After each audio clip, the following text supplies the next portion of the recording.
তুলেন, ওমরা বা হজ করে আসছেন, একজন মুরব্বী মানুষ, ওই যে লাল টুপি পরে রুমাল নিয়ে আসো তো ওনাকে। আপনি আসেন দেখি সামনে, সামনে আসেন, আমার কাছে আসেন। কি নাম আপনার? ওই এইদিকে বলেন। বাড়ি কই? সুনামগঞ্জ। বাড়ি সুনামগঞ্জ। সুনামগঞ্জ কোথায়? শান্তিগঞ্জ। এই সুনামগঞ্জের মানুষ আছে এখানে? এই লোক আপনাদের মানুষ? আচ্ছা, এখন বলেন কবে গেছিলেন আপনি? হজ না উমরায় গেছিলেন?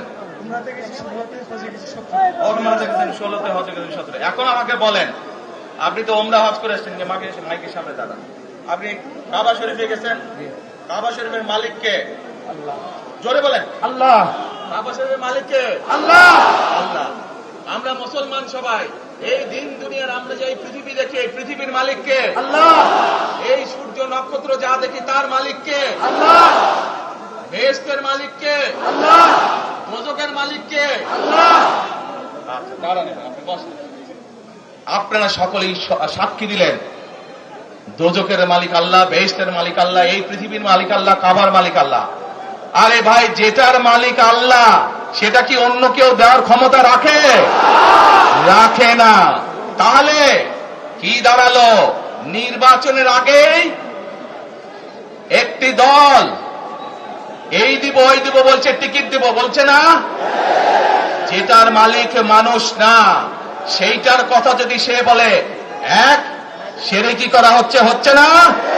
যার মালিক আল্লাহ, যার অধিকার শুধু আল্লাহর একমাত্র, সবকিছুর অধিকার উপরে আল্লাহর অধিকার। কাজেই আগেই তো আপনাদেরকে ঠকাচ্ছে, নির্বাচনের ফলে তাহলে কেমন ঠকাবে আপনাদেরকে বোঝে নেবার। শুধু ঠকাচ্ছেই না মানুষকে, যারা মুসলমান তাদেরকে শিরকি করাচ্ছে তারা। নাউজুবিল্লাহ।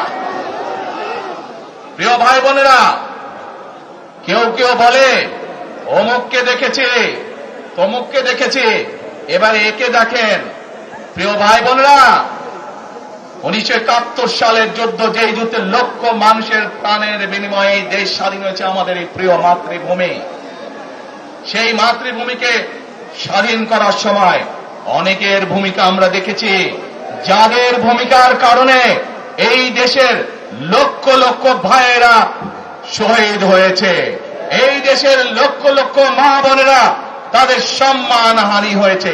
কাজে তাদেরকে তো বাংলাদেশের মানুষের মধ্যে দেখেই নিয়েছে।